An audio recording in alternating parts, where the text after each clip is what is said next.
All right, so the only thing that stands between you all and the wine outside is a really awesome conversation. So let's get right to it.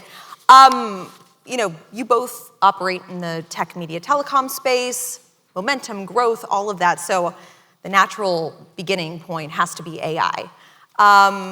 We had Steve Cohen on our air this morning for CNBC, and he said that he thinks there's even more upside to come from AI, despite what we've seen over the last year or so.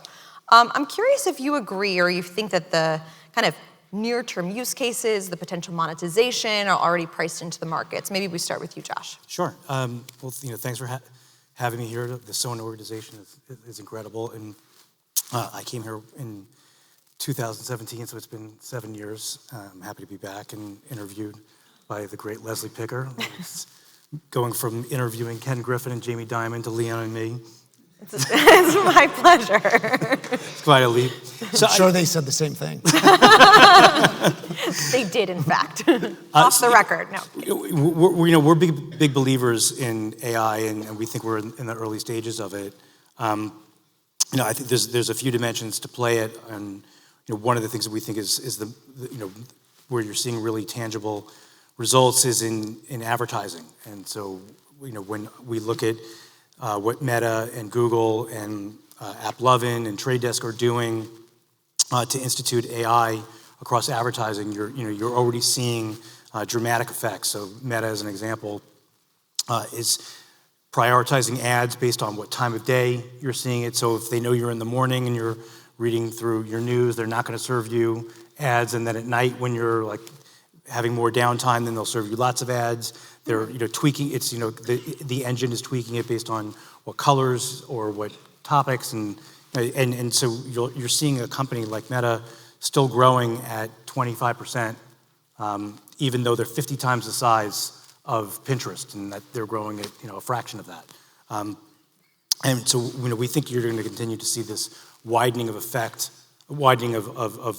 performance between the companies that are investing heavily in AI and the ones that are not. And we think that will continue. And then you're also seeing companies save lots of money by using AI to automate different aspects of the marketing process. So, Leon, do you think that then the upside to AI requires those deep pockets that a Meta has, that some of the Mag 7 have in terms of being able to truly capitalize, or are there kind of underdogs in this space that you think might ultimately prevail as winners by just being smarter, more efficient, using those cost savings more effectively? No, I think it's both. I think it's how you look at how big the LLM will be. I think they'll be very big.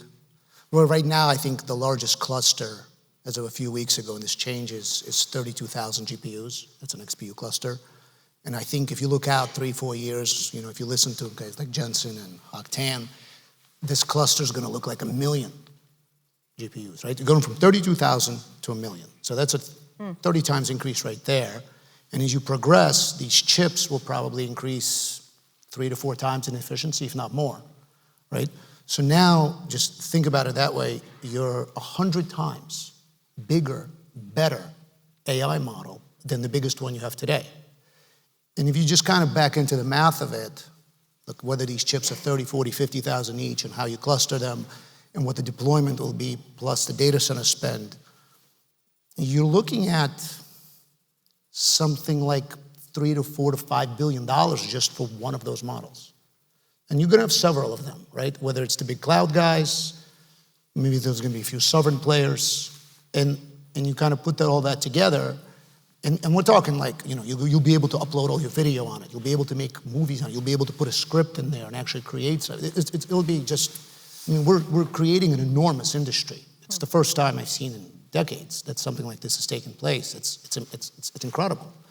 So, and then you'll have smaller models, right? The companies that figure it out, maybe they'll have, if they have a lot of their data, like a software, like an Intuit or Adobe, like maybe they will create our own internalized model. But then on top of it, they will use these big fundamental models.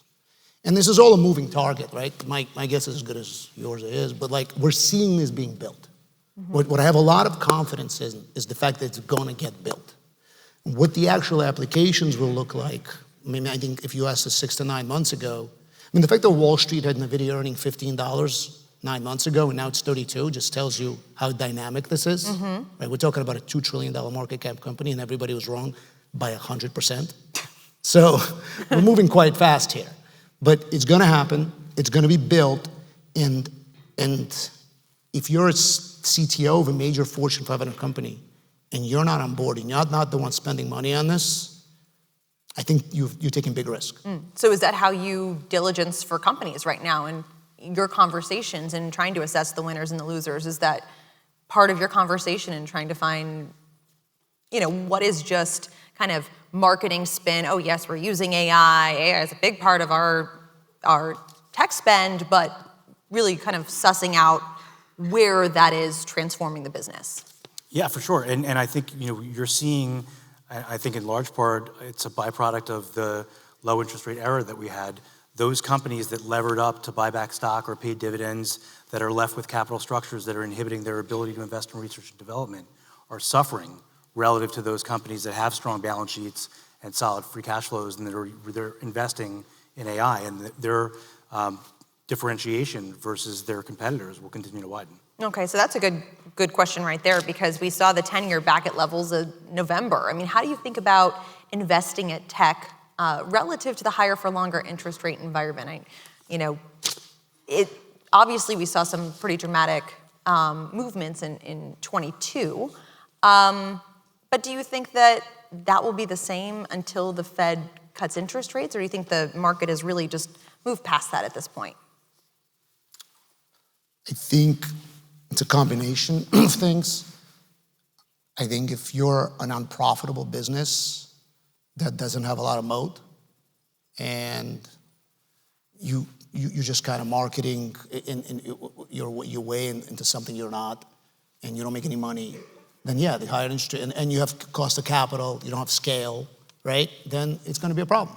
There's still going to be dispersion. But if you are a company where there's tons of capital, tons of free cash flow, right, and you can afford to spend, and that's whether it's whether 10 years 4.5 or 3.7, does it really matter?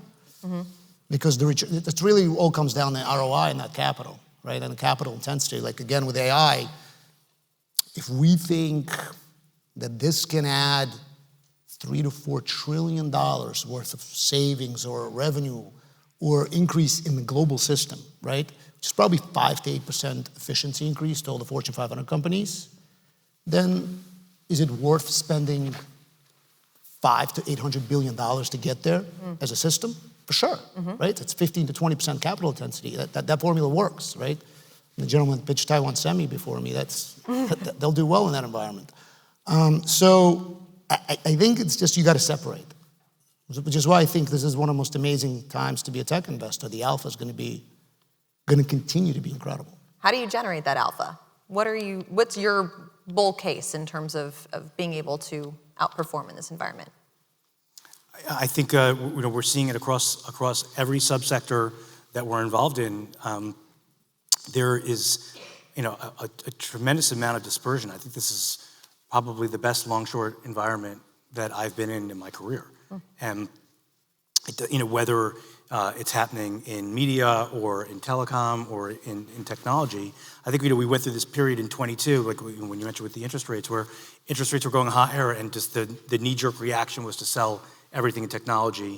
And then last year, they all snapped back, and there were companies like Meta where there was no multiple expansion at all, and the company just quintupled their earnings. And then there were other companies where the earnings didn't change at all, but it was all multiple expansion. And so in 24, we're seeing what I believe is a fair market. So those companies that are thriving, that are earning a lot of money and rewarding their shareholders and investing heavily in distancing themselves from their competitors, their stock prices are reacting favorably. And those companies that are suffering are getting penalized because there's a cost that everyday investors have to face of, if I want to own XYZ stock, I have to sell something to fund that.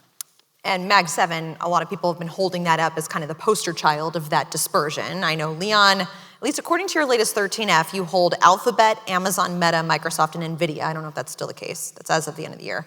Josh, you have Alphabet, Meta, and NVIDIA. So do you think Tesla and Apple are officially out for you all? Do you see staying power for, I guess, what's being dubbed the Fab Four?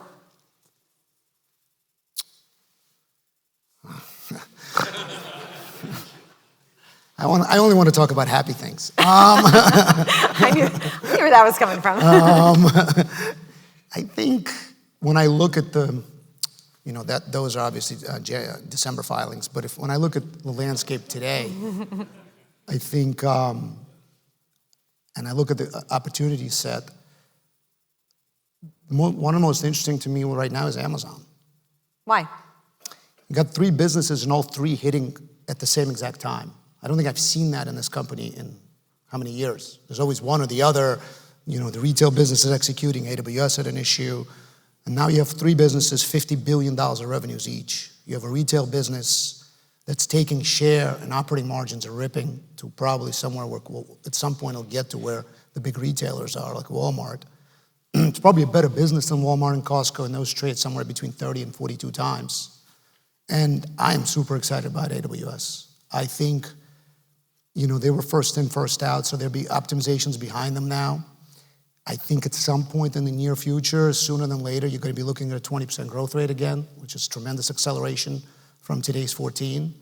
And I think they're a big AI winner. And that's where the controversy lies. Some people don't believe it. I think as you commoditize LLMs over the longer term, these guys have the bedrock product, and they're going to really benefit from AI workloads in a big way. If you just look at it, when did we ever discuss earnings in Amazon? You're looking at somewhere like $7.50 of earnings in the next 18 months on a growth rate of that nature. It's hitting on every cylinder. It's exciting. Google's much more controversial. There's a lot of debate what search will look like in 5 years. I'm on the bullish side of this. I think that if you take all the bear points on Google, there's about 4 or 5 of them. I can pretty much negate 4 of them, and the only one I cannot debate is what happened. Will their own AI Gemini product and where they are, will it commoditize and really take share from their own search product? Right.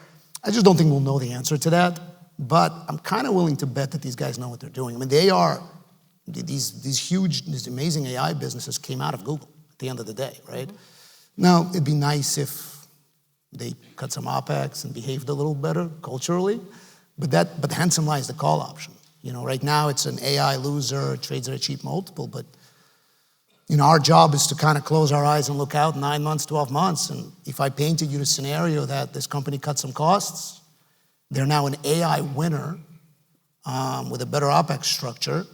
And this is growing 20% and trading at 24 times, earning somewhere between $9.50 and $10. Plausible, right? But that's like 70% higher than here. Wow. But it's a little more, I still cannot, it's difficult for me to ascertain what search looks like in 3, 4, 5 years. But we won't know the answer to that, so you kind of got to look at your probability trees. Josh, you're nodding your head. Yeah, I think everything that Leon said makes sense. What about in terms of Mag 7 versus Fab 4 as a whole, and how you kind of decipher?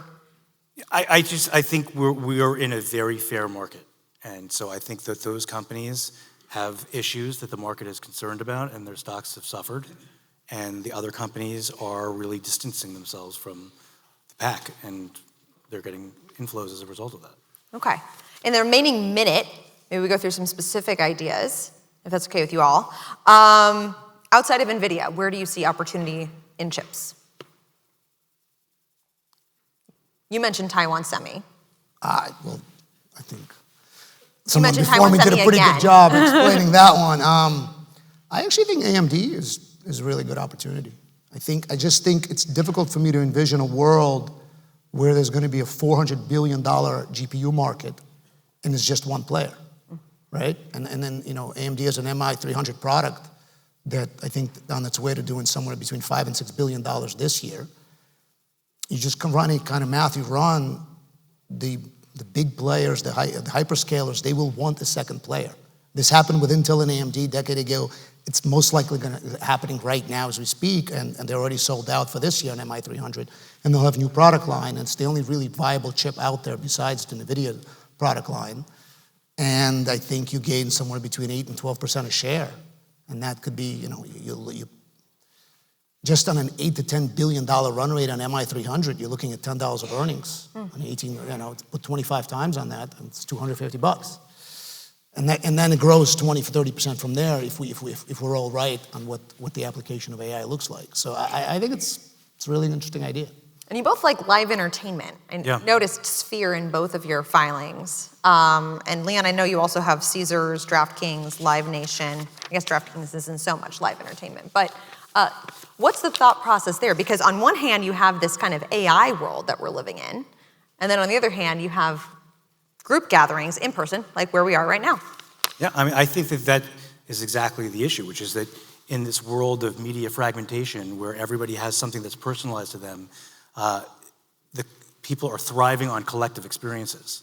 And so you're seeing in sports, the viewership of March Madness this week is up 17% year over year. People are watching the Oscars, they're watching the Emmys, and they love going to concerts. And I love the Sphere. I think it's probably my favorite stock in our portfolio.